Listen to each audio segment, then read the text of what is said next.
that are vulnerable and make them sick as well. This vaccine can change that and keep children safe. It's essential that your children get vaccinated to protect them, to protect your families, and to protect those in the community around you. I'm feeling good. Let's savor these moments, made possible by the COVID-19 vaccine.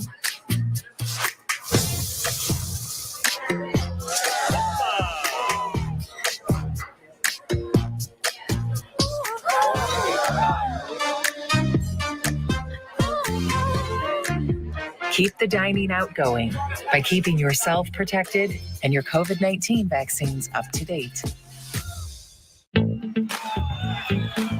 Let's relish these moments, made possible by the COVID-19 vaccine.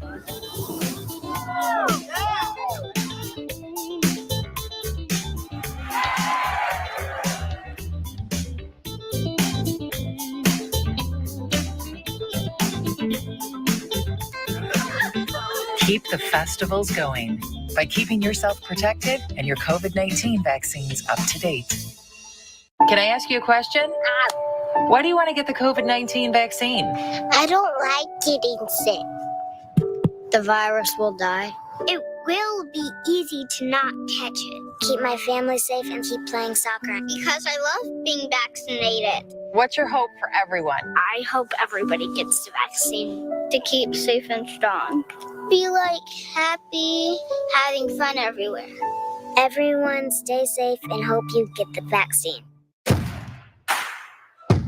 Let's whoop it up for these moments, made possible by the COVID-19 vaccine.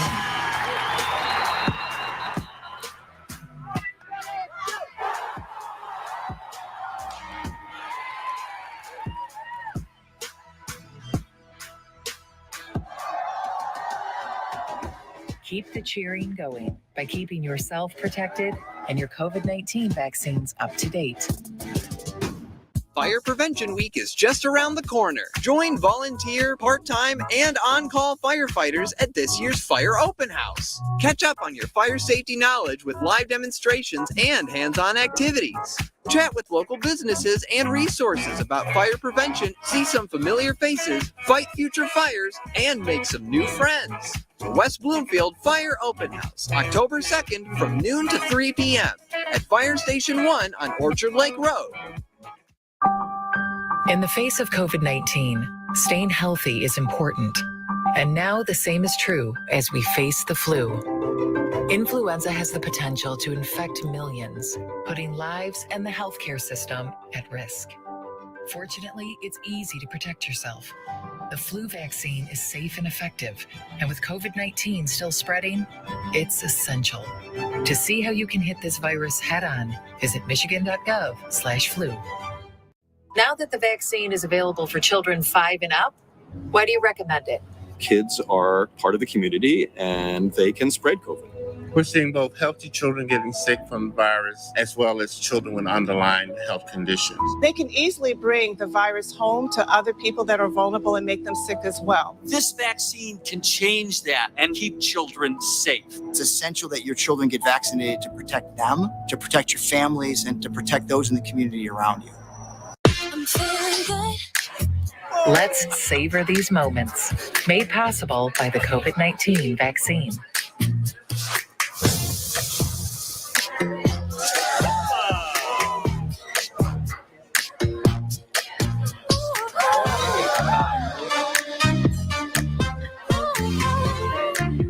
Keep the dining out going by keeping yourself protected and your COVID-19 vaccines up to date. Let's relish these moments, made possible by the COVID-19 vaccine.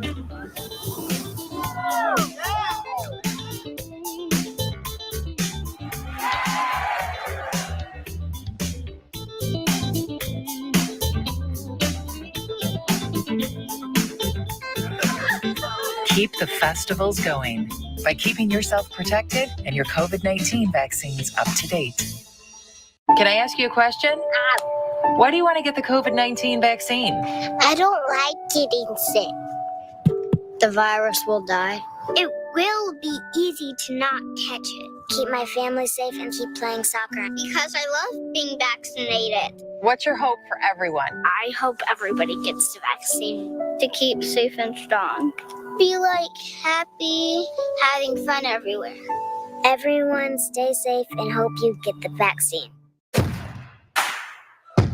Let's whoop it up for these moments, made possible by the COVID-19 vaccine.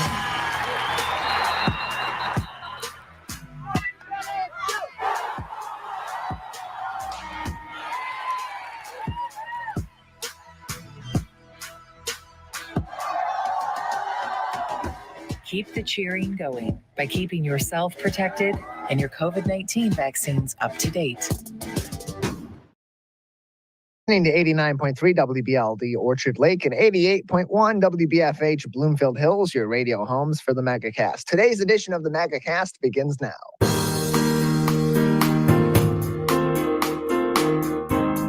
Welcome to the Megacast, our live, local, 5 days per week TV, radio, and streaming show looking into all things Michigan. I'm Tyler Kieft.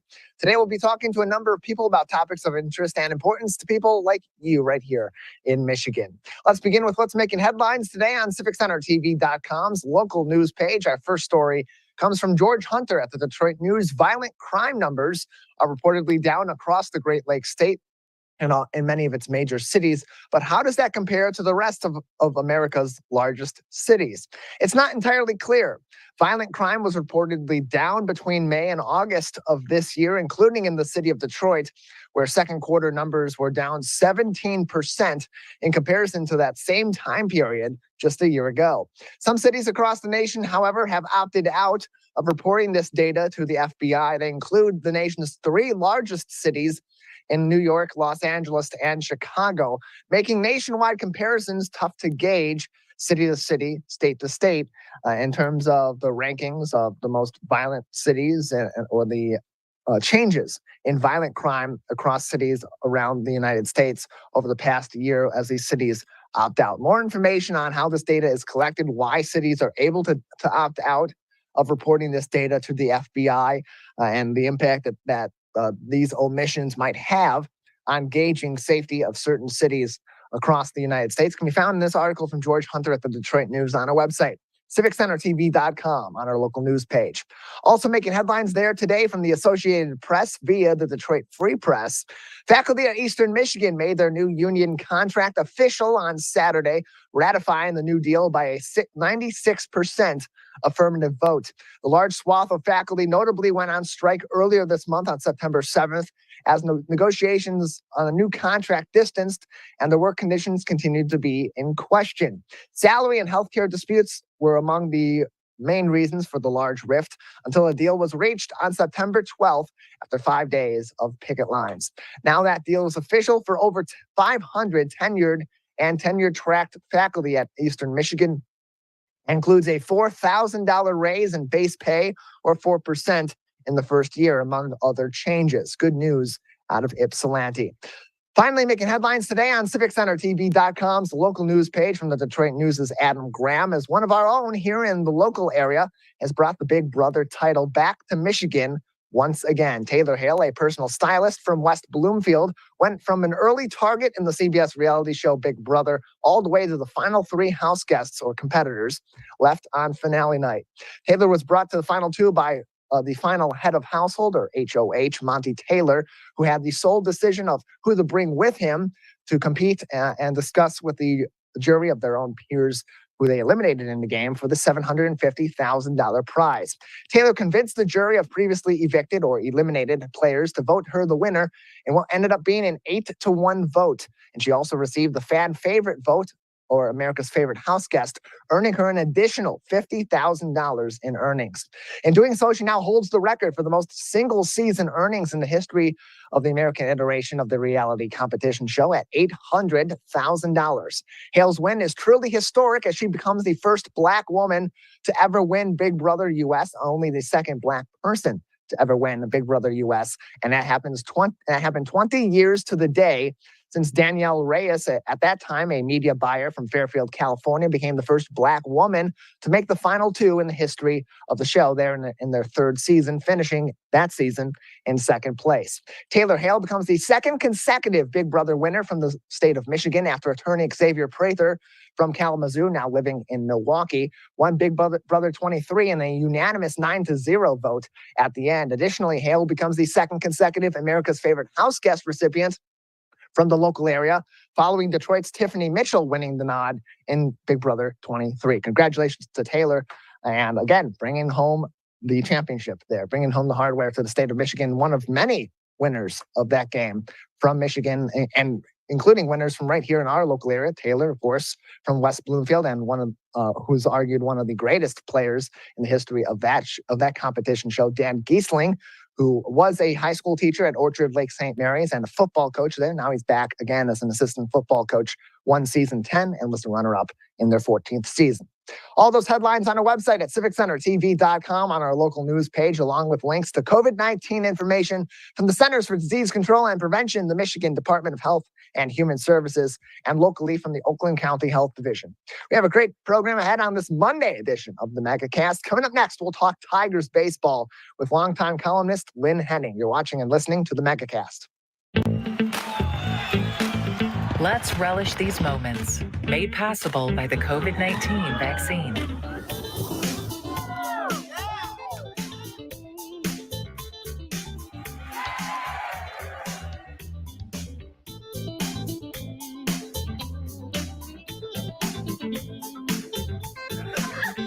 Keep the festivals going by keeping yourself protected and your COVID-19 vaccines up to date. Can I ask you a question? Why do you want to get the COVID-19 vaccine? I don't like getting sick. The virus will die. It will be easy to not catch it. Keep my family safe and keep playing soccer. Because I love being vaccinated. What's your hope for everyone? I hope everybody gets the vaccine to keep safe and strong. Be happy, having fun everywhere. Everyone stay safe and hope you get the vaccine. Let's whoop it up for these moments, made possible by the COVID-19 vaccine.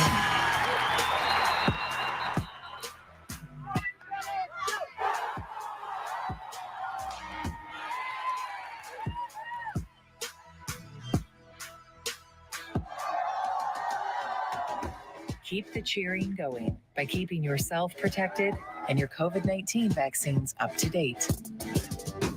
Fire Prevention Week is just around the corner. Join volunteer, part-time, and on-call firefighters at this year's Fire Open House. Catch up on your fire safety knowledge with live demonstrations and hands-on activities. Chat with local businesses and resources about fire prevention, see some familiar faces, fight future fires, and make some new friends. The West Bloomfield Fire Open House, October 2nd from noon to 3 p.m. at Fire Station 1 on Orchard Lake Road.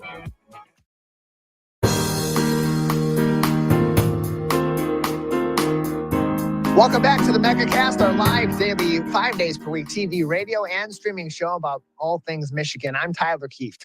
Learn more about the program by visiting civiccentertv.com/megacast, where you'll find more information on all of our partnering stations across the Great Lakes state, including My Michigan TV. Well, the Tigers season is almost to a finish with just about 10 games left in this season, and they currently stand at a 60-92 record. Underwhelming considering the expectations for the Tigers this season. Joining us to talk about the Tigers, their current season, as well as their future, looking a little bit brighter in the last week or so, is Lynn Henning, a longtime columnist from the Detroit News and a freelance baseball writer as well. Lynn, thanks for being with us. Hi, Tyler. Good to be with you this morning as well. Yeah, good to have you on with us. So the Tigers, a very disappointing season to say the least. A lot of expectations for this team to make that next step. Coming into the season, the organization, some of the higher level people in the organization, including owner Chris Ilitch and then GM Al Avila, had said, rebuild is over. We're ready to start winning. This team is set and ready to go. And I think the expectations, not only from the pundits, but from within the organization, were much higher for this year. And it's a little bit of a broad question, but what do you believe went wrong and led to this performance in 2022 from the Tigers? A combination of things. They weren't really as strong with the roster as I think we wanted to probably analyze. When you looked at Jamer Candelario and Jonathan Scope and Tucker Barnhart rather, and some of those people, we thought they had probably reconditioned their lineup together with Javier Baez to where last year's breakthrough season was going to be enhanced this year by something closer to 500 ball. But those guys didn't really do it. Baez is finally catching fire in September, and that's good because you're going to need him for a long time now. But that coupled with the fact that they began to lose players from the rotation, from the regular lineup, even before they broke camp in Florida, I've never seen a year so bizarre, so sadistic, so catastrophic in terms of injuries. You couldn't really overcome those two realities. And ultimately, it came down, in my estimation, to the one thing that's plagued them for years, and that is they had not accrued enough talent through the draft and through international signings to really give that roster a chance to have any real structural steel to it. And that's what's betrayed them, and that's what's led to the front office change. And that's an interesting point, too, because at the end of the Dave Dombrowski era, where the Tigers had thrived for so many years, they were contending in the AL Central. They were getting to the ALCS, getting to the World Series. Didn't win anything. They won the pennant a couple times, but they didn't win the World Series in that run. But in doing so, they got so much talent loaded on that team that it really did deplete the farm system. And it had to have been expected as Dombrowski went out the door and Vila went into the big chair that it was going to be several years to get this team back in a decent spot. Now you look at their rookies, you look at their farm system, led, of course, by Riley Green and Spencer Torkelson, but also promising young guys. Kerry Carpenter had a nice showing up this season. Same thing with Ryan Kreidler. And some promising players down in the farm system. How far away do you think this Tigers team is from those young players really having a significant impact on this team, especially now that there's this frustration after those expectations weren't fulfilled? I think it's more likely that next year you'll see the season that they figured they were going to get in 2022, which would indicate that it's going to be something closer to 500, which isn't going to get you into the playoffs, but it moves you at least in that direction. Then in 2024, they're going to have a whole new bunch of infielders that are going to arrive. Jace Young and Colt Keith, and pay attention to those names particularly because I think they're going to be foundational in the same way that Green and Torkelson are now. And so you're going to have this steady infusion, and they've also got some very good young pitching down there too. And you'll start to see some of that bubble up next year as well when they get some other people healthy. I think they're going to have such a surplus of good arms next year. And you never say that much about pitching, but in this instance, you're going to have so many people returning. Spencer Turnbull and Skubal eventually will be healthy and probably back. And then you're going to have Joey Wentz to this current group. And by trade deadline next July, I think they're going to be in position to make some very heavy trades. And that's where I think it's going to get exciting for their new front office general here in Scott Harris, because he's going to have trade chips by the middle of next season, something that Al Avila rarely had. And you mentioned Scott Harris, hired in as the GM of the Tigers. Previously had, as the president of baseball operations for the Tigers. Yeah. Previously was the GM of the San Francisco Giants. Before that, he had worked in Chicago under the tutelage of Theo Epstein, who, of course, led the Chicago Cubs front office to a World Series championship. And before that, the Boston Red Sox as well. And so Scott Harris, one of the younger guys to be taking over that kind of a role in Major League Baseball. What about him attracted the Tigers to hire him to take over baseball operations and lead this team into the future? He has a decade of experience, as you say, with very good front offices in pretty high-level positions. And that coupled with the fact that he's got more degrees than a hot summer day. I mean, this guy's got degrees in econ and in business management from Northwestern. He's been to Columbia. He's been to the London School of Economics. Now, diplomas alone do not equip you to be a front office general, but when you factor that into the experience he's gotten with good GMs at good places, that tells you that a guy 35, 36 is in position now to be the kind of person that maybe Epstein was, or maybe Andrew Friedman has proven to be with the Dodgers, or Mike Elias over with the Orioles now, who've had their resurgence because of bright young people who know how to handle this business called roster assembly. So I think Harris is equipped really at this point to be a very, very strong and bright GM. And that's really what I thought the Tigers, I was going to say Lions, they kind of went that route already with Brad Holmes. But I always thought the Tigers needed to establish their own Theo Epstein, their own Andrew Friedman. Don't just go and try to poach someone else's person. Develop your own so that becomes an industry standard. And I think they have a chance with Harris to have done just that. We're joined by Lynn Henning. He's a Detroit Tigers freelance, Detroit Tigers beat writer. He was for. Well, actually, I can clarify. I actually retired, Tyler, 3.5 years ago, but I still do a lot of part-time baseball and even a little football and some other stuff for the Detroit News. So it's what you might call post-retirement, but still pretty active. So that kind of fills the blanks. Yes, we're joined by Lynn Henning on today's edition of the Megacast. The Tigers again, 60-92 on the season as it stands. And you mentioned earlier, Lynn, the veterans on this team, there's some key decisions to make. Miguel Cabrera has already said he plans on coming back next season to play out the final year of his contract, doesn't intend to retire at the end of this season. But then you have other guys down the line, too, that have had somewhat of an impact on this team over the last couple of years, this year especially, maybe more of a detrimental impact. Guys like Jeimer Candelario and Jonathan Scope in particular. Where do you see their future, if any, with the Detroit Tigers?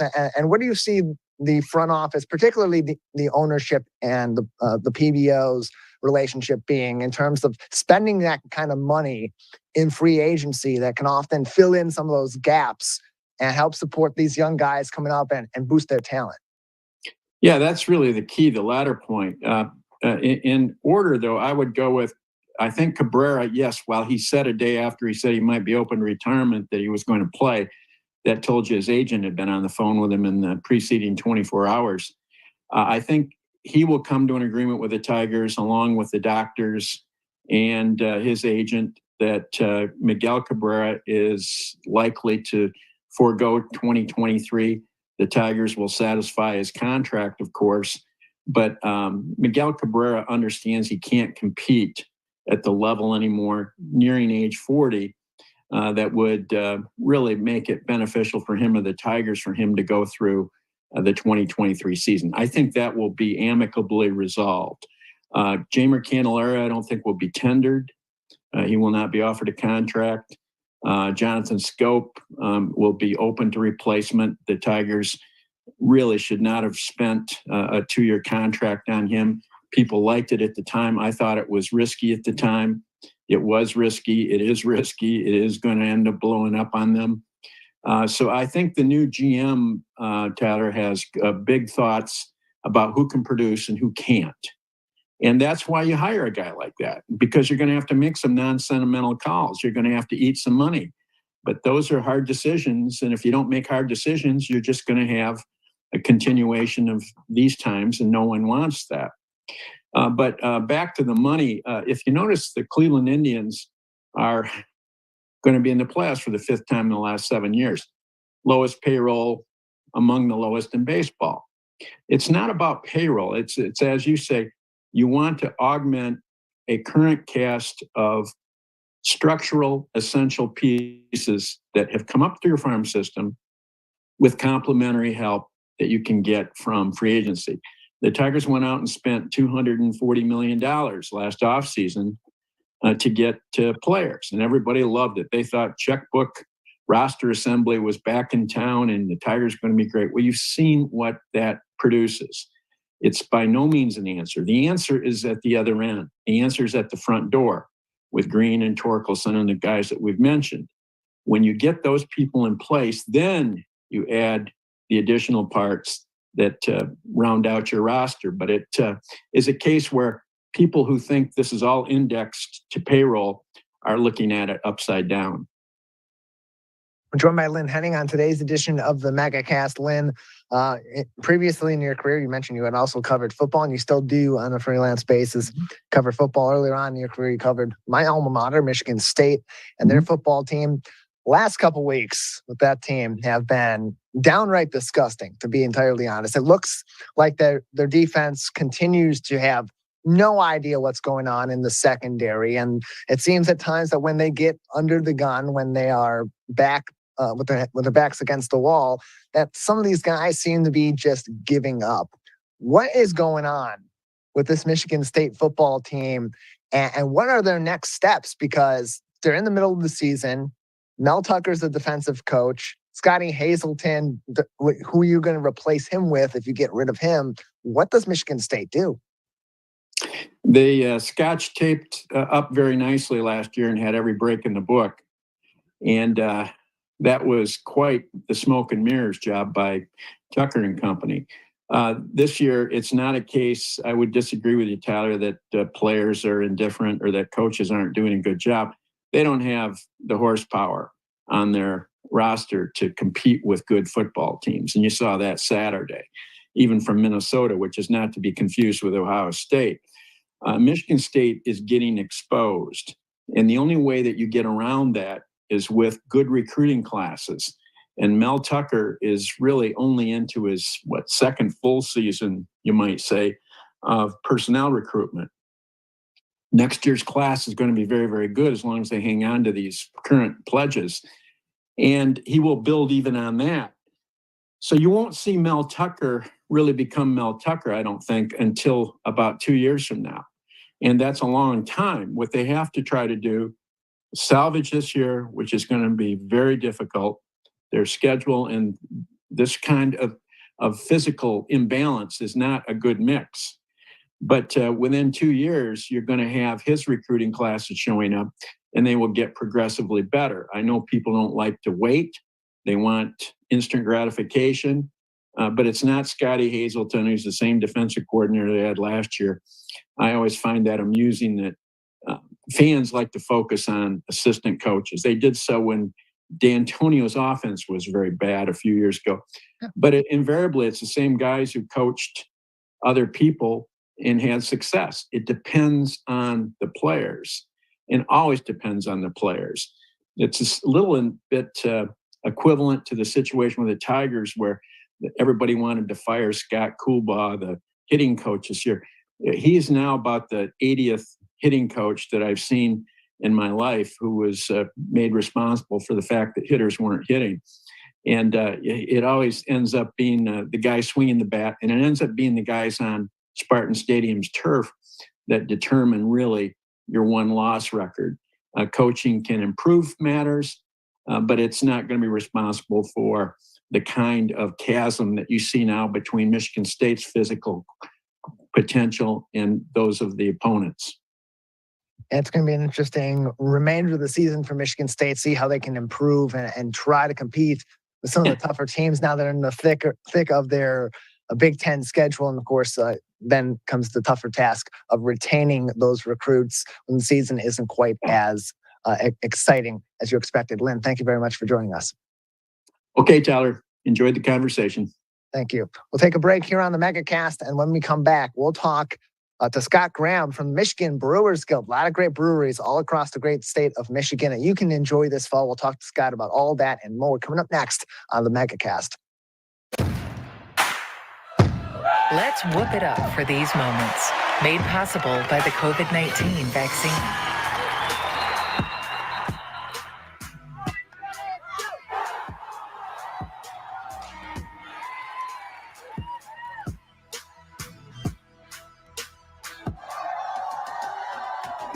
Keep the cheering going by keeping yourself protected and your COVID-19 vaccines up to date.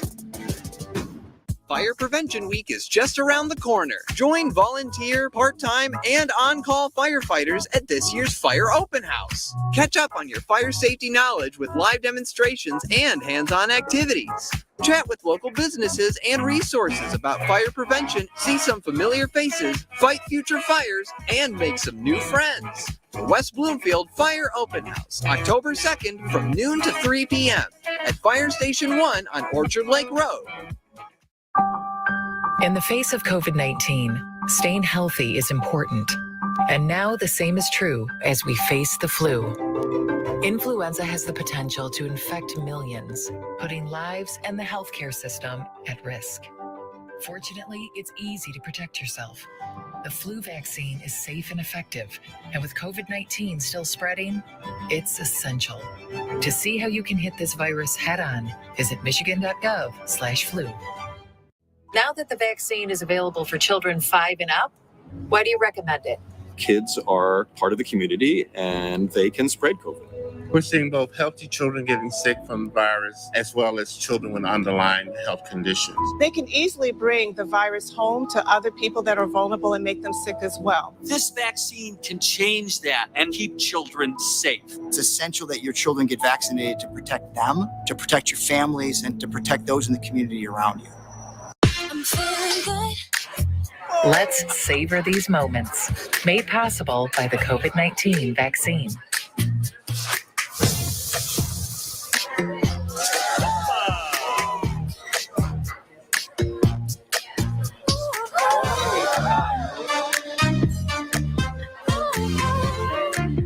Keep the dining out going by keeping yourself protected and your COVID-19 vaccines up to date. Let's relish these moments, made possible by the COVID-19 vaccine.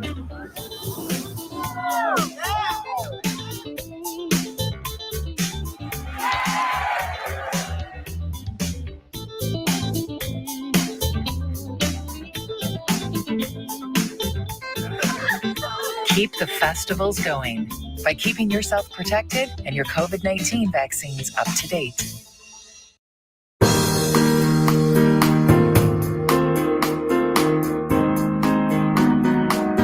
Welcome back to the Megacast, our live daily 5 days per week TV, radio, and streaming show about all things Michigan. I'm Tyler Kieft. Learn more about our program on our website, civiccentertv.com/megacast, where you'll find more information on all of our partnering stations across the Great Lakes state, including My Michigan TV. Well, Michigan is known for a lot of things, but it's becoming more to be known as a great state for breweries all across every region of Michigan. Joining us to talk about that and more is the executive director of the Michigan Brewers Guild, Scott Graham, on today's edition of the Megacast. Scott, thanks for being with us today. Hi, Tyler. Nice to see you today, virtually. Yes, nice to see you as well. There's over 400 or just close to 400 breweries in the state of Michigan, and Michigan ranks 6th in the nation in terms of breweries, microbreweries, and brew pubs. What about the state of Michigan makes it such a great hub for brewing beer and being creative in doing so? Well, I think when you look at it all, it comes back to the beer community. And of course, there's no beer community without breweries. But all the people involved, there are no breweries if there aren't a bunch of people drinking beer, right? You can make the beer, but we can't drink it all ourselves. So the greater community that's evolved, to me, is the greatest part of it. I know lots of people who have made friends in breweries and at beer festivals that have become, real special friendships. People have gotten engaged, met a future spouse and gotten engaged. But I would say early on, so the Michigan Brewers Guild is a nonprofit trade association, and our basic mission is to promote and protect the industry here. And when we all organized 25 years ago, we're celebrating our 25th anniversary this year. But when the Guild was organized, what everybody really had in common, the 50 or so breweries that were around then, was everybody wanted to sell more of their own beer. And so what better way to promote everybody's beer than to have a beer festival? And we organized the very first summer beer festival, which was actually in Livonia that year. But by doing that, it kind of took this young industry where people were busy and maybe looking at other breweries and maybe forming a friendship here or there, but it gave everybody a common project to work on together. And I think that helped build early community to work on something that wasn't anyone in particular. It was everybody, and it was something else. And I think looking back, that helped us build the community. And as it's developed, like I mentioned, it's more than just the breweries. It's suppliers, it's people who love beer, it's people who are learning about local beer. It's the whole thing. And so how much of a factor did that community play in maintaining the livelihood of these breweries across the state of Michigan and the brewing industry in Michigan, given that there was such an impact on these often small businesses as a result of the COVID-19 pandemic? Well, COVID was dramatic for everybody. And some breweries did fairly well, relatively speaking. Some it was devastating. Some are still limping and struggling, but it was a pretty dramatic occurrence. Most of the breweries have tasting rooms, right, where you can go drink your beer there. A lot of them, that's really the only place they sell their beer. You can get it to go, you can drink it there. So it was super difficult to try and figure things out and to kind of have to watch what was happening and adapt and watch more and make changes. You know, everybody had that struggle. Every bar, restaurant, all kinds of businesses did. And breweries certainly weren't excluded. I'd say it feels kind of like we're coming out on the other end a little bit now, but I think that there's still lingering effects, to be sure. And of course, we're facing supply chain issues, increased costs, whether it's food or beer ingredients, pretty extreme difficulties in maintaining a full staff. There are lots of places that aren't open their full hours at their tasting room or restaurant that they were pre-COVID because they can't effectively staff. We're joined by Scott Graham. He's the executive director of the Michigan Brewers Guild, joining us on today's edition of the Megacast. You can learn more information by visiting mibeer.com, mibeer.com, for more information to find breweries in your local area or areas that you're visiting in the state of Michigan, as well as beer-related events and festivals all across the Great Lakes state. Michigan Beer, that's mibeer.com for more information. In terms of the effect of that the pandemic had on these businesses, on these breweries, you mentioned that they're starting to come out the other side of it now, but would you call that them making a comeback from some of those losses as much as is possible? Or is it more just they're finally maybe not so much stumbling and trying to get their footing given that crisis and are finally able to be back on their 2 feet and operate? It's a difficult question to answer because I think everybody kind of got used to having to figure things out and reevaluate and figure things out. And there's really no one situation that fit everybody. It's quite a bunch of diverse individual situations. So I feel like there's still a lot of lingering uncertainty. But one thing about small business people, they're optimistic and they're determined to make it through and do whatever it takes. And we have a lot of creativity in our industry. And I think we've seen that creative muscle continue to be flexed. Joined by Scott Graham, the executive director of the Michigan Brewers Guild, on today's edition of the Megacast. Some big news earlier on this year in terms of Michigan breweries was when Larry Bell, the owner of Bell's Brewery, had sold the Michigan brewery to a company called Lion, which owns New Belgium Brewing. What does that mean for the future of the brand of Bell's and its market here in the state of Michigan, being that it was such a local favorite for Michiganders across the board? Well, I would defer you to somebody at Bell's for real details on what they think. But from my perspective, it doesn't change that much. I think those Bell's brands that are so loved are still great beers made locally. They're still the same people making that beer. And no doubt the new parent company didn't buy the brewery to make major dramatic changes. I'm sure they bought it because they thought it was a great business. And I know quite a number of people that work there, and they're still there. And I think it's still a great business, although it can be a little sad to see businesses change hands. And I think it's something that's special about the beer industry, because if you think about other products, excuse me, maybe toothpaste or potato chips or even soft drinks, when there's consolidation or purchases, most people don't even notice. But your local beer is something that people are informed about, they feel attached to, and they have an emotional reaction to it, right? It's like, I feel like I have some ownership in that brand, and it bothers me. So it's really a special part of the beer industry to have that kind of connection with consumers, and for consumers to have that kind of passion and feel like these brands are so much a part of their lives and the fabric and culture of what they do on a day-to-day basis. It really is a special thing. mibeer.com to learn more information about breweries across the state of Michigan, including in your local area. That is mibeer.com for more info from the Michigan Brewers Guild. As we're joined by Scott Graham, their executive director, on today's edition of the Megacast. Big event coming up this fall in Detroit, Saturday, October 22nd, 1 to 6 p.m. It's the Detroit Fall Beer Festival. Tell us about this event and what people can learn and experience with beer in the Detroit area in October. So we now have a roster of 5 festivals throughout the year. Excuse me, I got a little tickle in my throat.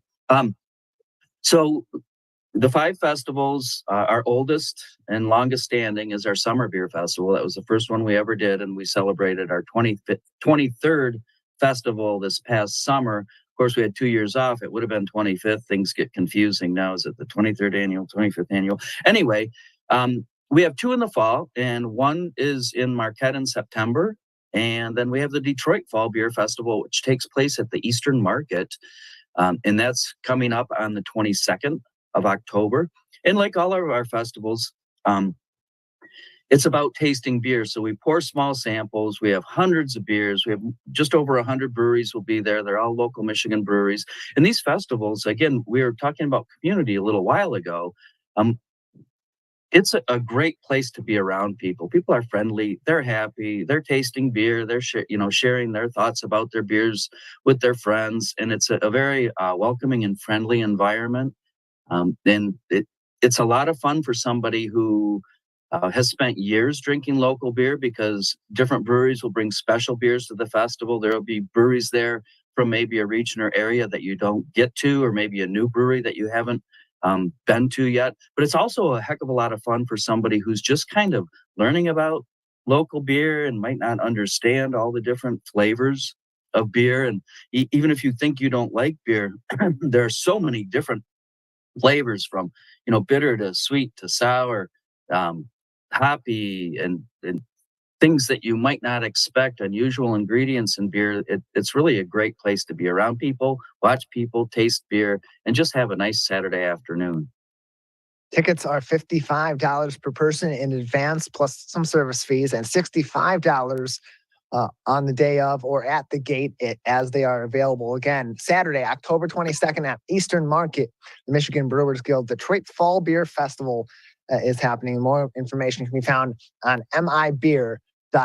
mibeer.com. Scott, before we let you go, anything else we should know about things happening within the Michigan Brewers Guild? Yeah, I've got something that I definitely want to talk about, and that's our 25th anniversary celebration. So this is our 25th year as a trade association, which feels like quite a milestone for us. There are certainly organizations that have been around a lot longer than that. But one of the things that we did to commemorate it was we put together a documentary that's compiled from quite a large number of interviews with people from within the industry. And we're encouraging our brewery members to host viewing parties of the documentary. It's really fun to watch. It's engaging and interesting. And like I said, it's snippets of the story is told through interviews with lots of different people.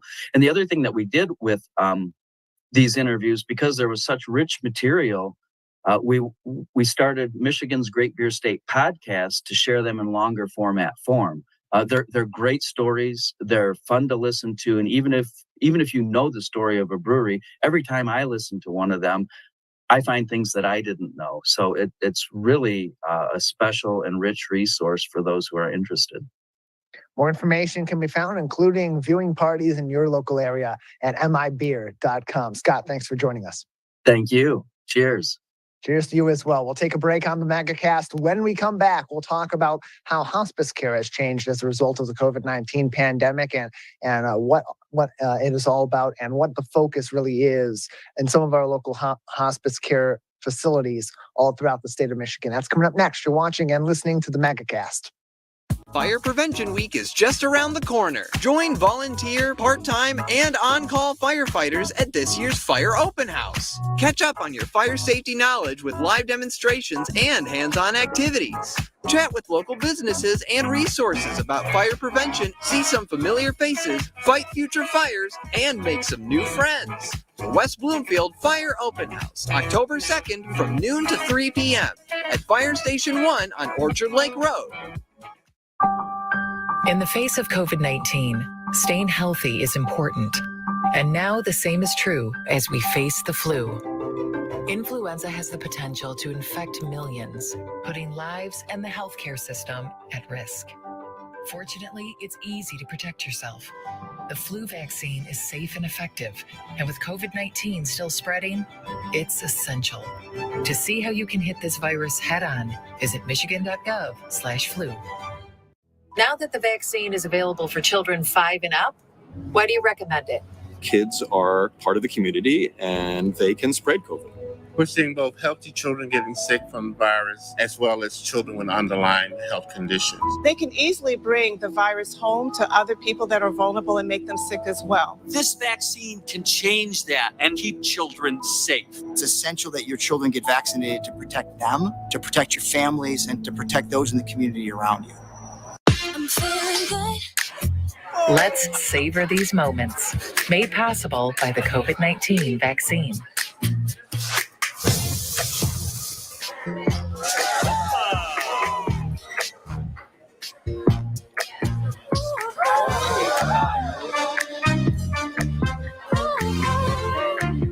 Keep the dining out going by keeping yourself protected and your COVID-19 vaccines up to date.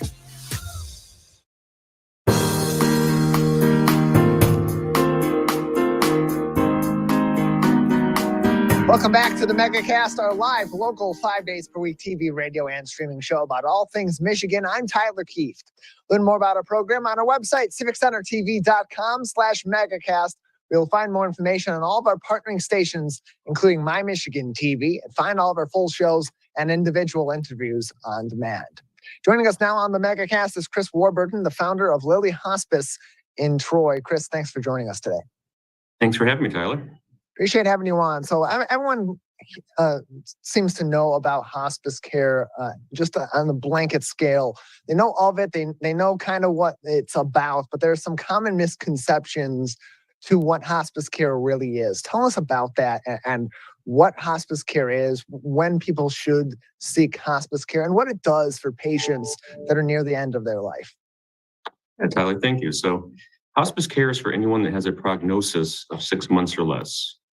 It's a very simple benefit. There's zero cost to families, and it's not the end or a final decision. One of the common myths is that with hospice, you sign on for hospice services and you're stuck. It's completely untrue. You can sign on, sign off, be on it for months and months, some cases years. It's really up to you. Another misconception is it's the end or you're giving up, but statistically speaking, people in hospice live for about a month longer than people that don't. Hospice care encompasses a whole range of things, both pain management, but also emotional support, spiritual support, support for the family, as well as the patient. Frankly, the biggest complaint we hear about hospice care is I wish I'd done it sooner. And so what are some of the ways that hospice care helps to ease that transition into those last few months and make those last few months as enjoyable as possible, as high of a quality of life as possible as somebody in these cases is facing something terminal? Yeah, so Tyler, it's all about quality of life. What that quality looks like is different for every person. It might be a spiritual issue, an emotional issue, a pain management issue, some things at end of life that maybe didn't quite get resolved. We at Lily Hospice, we do things a little bit differently. For example, we had a patient who was a lifelong fisherman, young, late 60s, never got that last fishing trip in. So we heard that. We got a fishing guide, a boat, a nurse, and aide, and took him fishing one last time. We had a patient reach out to us. It's actually his daughter, similar situation, younger man, aggressive cancer, and she was in a panic because her wedding was in 3 days, and she was in the midst of trying to postpone it because he was in bed in a great deal of pain. Our team got involved, not only got him stable and comfortable, but got him on a plane, and she walked him down the aisle in Florida 3 days later. So people tend to think hospice is just this kind of one-stop shop pain management. It's a really holistic approach to make sure patients have what they need. So your company has launched a new virtual reality program that's adding more benefits to your customers at Lilly Hospice. What is this virtual reality program? What does it entail, and what benefit does it bring to the patients and their loved ones? Tyler, so getting back to the fishing analogy, some of our patients simply can't go fishing. They're just state physically or that's not possible. Some of our patients might be in a situation where they're near end of life and they never got to ride the gondola in Venice. We can now give them all those experiences virtually. We have a system created, administered by a social worker that works with patient families to determine what are some things you might want to reminisce about or visit or an experience you want to have, whether it's scuba diving or walking the streets of Traverse City. Getting back to the fishing analogy, we had a patient, again, fisherman, couldn't go fishing. He and his son used to go fishing in northern Michigan every year. Well, we put him and his son in the headsets, and almost immediately they're sitting on a fishing boat in northern Michigan having a chat just like they had for decades. It's a very impactful thing. And yeah, elaborate more on that impact and the ways that program, that virtual reality program through your company, helps to enhance that quality of life in those last few months as these people are able to have some of those experiences without necessarily being there in the flesh, but still able to see some of those sites and spend that time too with some of their family. Sure. So it's a whole range of things. The experience is tailored to the patient, and with the help of the patient family, it can be something as elaborate as a scuba diving trip or a trip to Paris. It could be something where, a spouse and their loved one had a trip to the Mediterranean planned, and because of illness, they simply couldn't go. Well, we'll figure out what that trip was and take them there virtually, literally a virtual vacation together, holding hands in bed, giving them that experience and that closure that they couldn't get because of illness or other circumstances. Obviously, COVID's thrown a big wrench in a lot of people's travel plans. But it can also be as simple as walking the streets of your childhood home. I mean, with the system, we can go anywhere in the world and you can walk the streets of Traverse City or visit a cabin you used to go to or literally look at the house you grew up in. It's a very powerful experience. And we're joined by Chris Warburton from Lilly Hospice located in Troy. He's the founder of Lilly Hospice. On today's edition of the Megacast, you can find more information, get in contact with Lilly Hospice at lilyhospice.com or call 248-955-5100, 248-955-5100 for more information. And you mentioned that this is something that people often consider hospice care in the last 6 months or so of their life, or when their prognosis is for about 6 months remaining to live. But for each individual, as they go into hospice care, how does your team work with them and work with their families to determine the extent of what that care is and what that will entail? Because it's going to be different for each person in each different situation, depending on what their ailments may be and how they want to spend those last few months of their life. Yeah, it's a great question. So every patient's different, every family's different. One of the misconceptions is that hospice is a place. That's not true. Hospice comes to you. It can be in your home. It could be in a senior living facility. It can be absolutely anywhere that you call home and you want to stay. A nurse comes out, does a full assessment, works with families, determines what people's desires are, what their needs are, what their medical requirements are, and our team jumps into action. It can be ranging from nursing visits, spiritual care visits, coordination of care from a bereavement standpoint. Once the patient's passed, we actually work with the family for 13 months afterwards to support them with bereavement. So it's a real full spectrum of care, very tailored to the individual patients, but it's also focused on the patient family and their community. We're joined by Chris Warburton, founder of Lilly Hospice Care in Troy, on today's edition of the Megacast. Again, you can get in contact with them at 248-955-5100, 248-955-5100. 888-848-5100 or by visiting lilyhospice.com. lilyhospice.com. And Chris, what are some of the other misconceptions about hospice care and what goes into it and the effects that it has on these patients that you'd like to dispel today? Because there's a lot of misconceptions out there. You mentioned some of them earlier on, and but for many people, that can draw them away from this care that often, like you said, can have such benefits to people and their quality of life in those last few months. Yeah, well, some of it is people think once you sign on to hospice, that's it, you're signed on. And that's not the case at all. It can be on one day, off the next. People often think you have to go somewhere for hospice, which is not the case. Hospice comes to you. People often think that it's a misconception that they can't keep their own doctor, that they have to relinquish their physician, which is completely untrue. The financial components are a big one. A lot of people don't understand that for virtually everyone, Medicare covers this benefit. It's something that you're entitled to as an American. You paid into it. It's something you should benefit from. And again, people just think this kind of means the very end when it doesn't. What it means is you're electing quality of life and focus on quality of life. And that's it. Hospice is here for you. It's here for your family. And it can provide a whole range of services that everyone's really entitled to. And in your opinion, having worked in this industry, running your own hospice care and Lily Hospice out of Troy, if somebody has gotten that diagnosis, they have a few more months to live within those 6 months, when should they be considering hospice care during that time, or when should they at all be considering going into hospice? It's good to have the dialogue early, so that way you have the option. Reach out to a hospice, speak to their team, meet with a nurse, discuss what the options are, speak to your physician, your family, your loved ones. But it's better to reach out sooner and have that knowledge. And then when it's right for you, it's right for you and you can elect the benefit. It's really individual based on the person, but knowledge is power. And learning about the benefit, talking to a hospice, understanding what the admission process is, what they can provide for you, what support they can provide for you. And just having that knowledge is a fantastic thing for families and loved ones. So when the time is right and the decision is made, hospice is there for you. We're joined by Chris Warburton from Lily Hospice on today's edition of the Megacast. Again, you can find more information on their website, lilyhospice.com, lilyhospice.com, or call them for information on services, and they answer your questions, 248-955-5100, 248-955-5100. Chris, another couple minutes with you before we'll say goodbye today. Anything else that we should know at this time about the services provided by Lily Hospice or hospice care in general? I'll just get back to our Journey program. That's the program that involves virtual reality and experiences. We had an open house here at Lily Hospice and had a whole range of professionals here. One of the individuals was a pharmacist who was from Syria.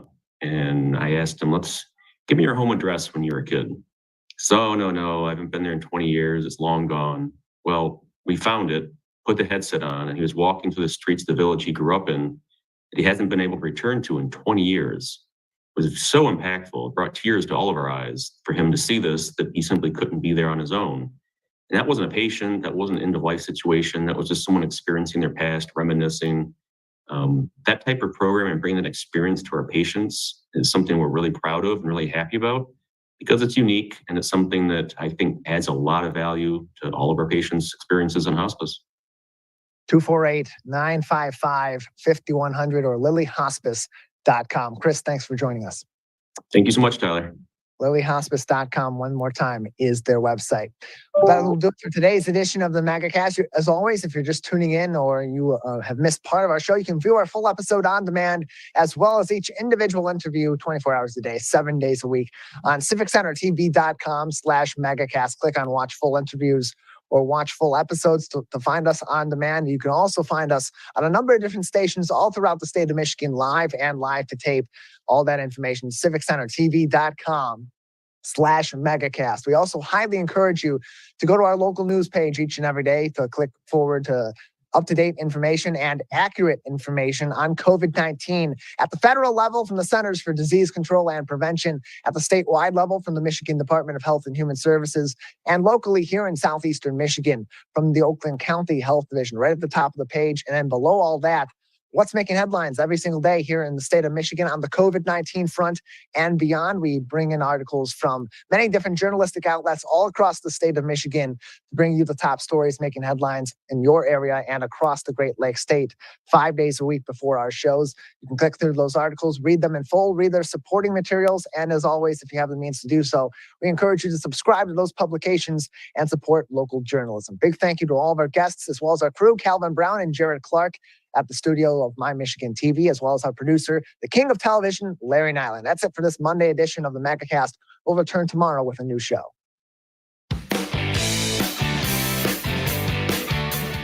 Ladies and gentlemen, we are live.